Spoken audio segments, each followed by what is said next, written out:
Welcome to IT Tutorials. In this video, I will show you some basic configuration tasks that you need to complete after installation of Windows Server system. So I have a freshly installed Windows Server 2022 system, and in this video, I will show you these 8 points.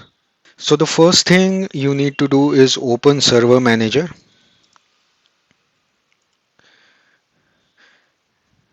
and then within Server Manager, go to Local Server.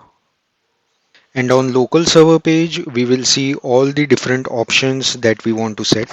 So the first thing that we want to set is the computer name or the host name for the server. So as you could see, the current computer name is the default one. So this is the name that is assigned by the system. So click on this default name and then click on this option change. And then here in the computer name section, type the name that you want to set.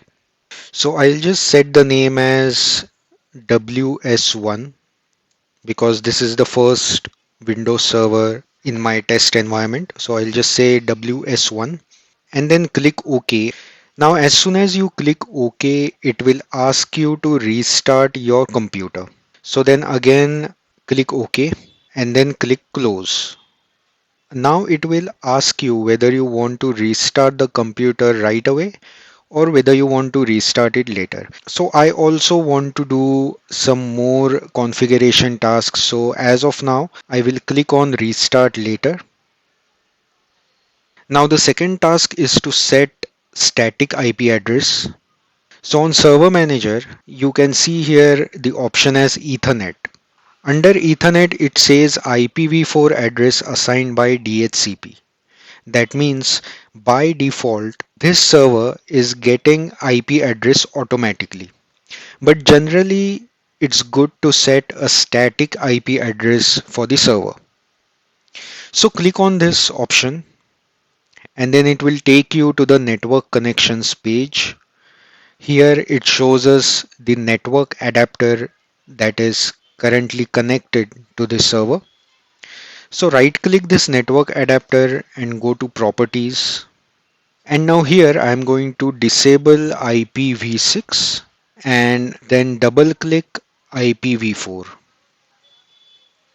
By default, it is getting the IP address automatically, but we want to set static IP address. So select use the following IP address option. So to set the IP address, I need to know what is the IP address range for the local network. So the IP address range for my network is 192.168.215. So I will assign some address from this network range. So let's say I'll assign 15. So the IP address for this server would be 192.168.215.15. And then it automatically detected the subnet mask, which is the correct one. And then the default gateway address will be the router interface address. So generally it's the first address in the network. So I'll type gateway address as 192.168.215.1. And now here we need to set DNS IP addresses. You can set DNS IP address that belongs to the DNS server on your local network. You can also set a public DNS IP address. This is the test environment. I don't have any existing DNS server in the local network. So as of now, I'll just set the public DNS IP address, that is the Google's DNS IP 8.8.8.8, and then click OK. Now the third point is to set time zone. So again, go to Server Manager. Here if you scroll to the right, you can see the time zone option. So by default, it will assign the time zone of Pacific time. So click on that and here you will get the window for date and time. Now click on change time zone and pull the drop down, and from the drop down you will be able to select whatever time zone is the right one for you.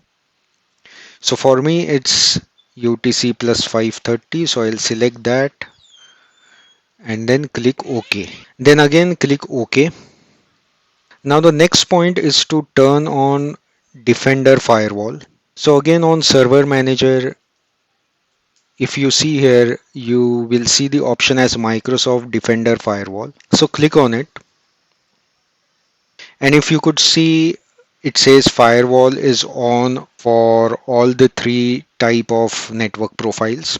So make sure this is turned on for all the three network profiles.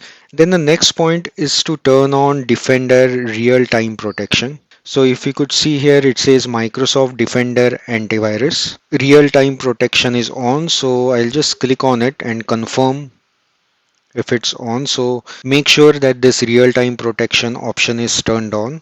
Then the next one is to set Internet Explorer Enhanced Security. This is the browser related security configuration. So here it says IE Enhanced Security Configuration. It is turned on. Click on it. And now you will have the option whether you want to keep it on for administrator accounts and user accounts or for both. As of now, I'll keep the default, which is the recommended settings. So keep it on for both administrators and for users. Then the next one is to enable remote management. Remote management is set as enable. So click on this option.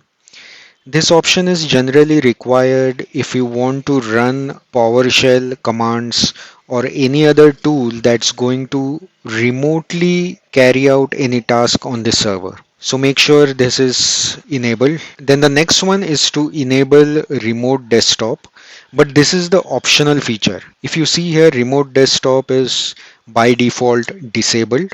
If I click on it, I get the window to select users for whom I want to allow remote connections. So this is normally required if you want to take RDP or take remote desktop connection for the server. So as of now, I'll keep it as it is. And then the last one is to create new partition or create new drive. So it depends on how many local drives your server has. So if I go to File Explorer and click on this PC, this server has a single drive, which is the C drive. So if I want to create a new drive to save any other data, then I can create a new partition. If you want to know how to create a new partition, I have already created a video for it. So you can check link for the video in the description. After all these 8 points are done, then restart the server. So click on Start menu and click on Restart.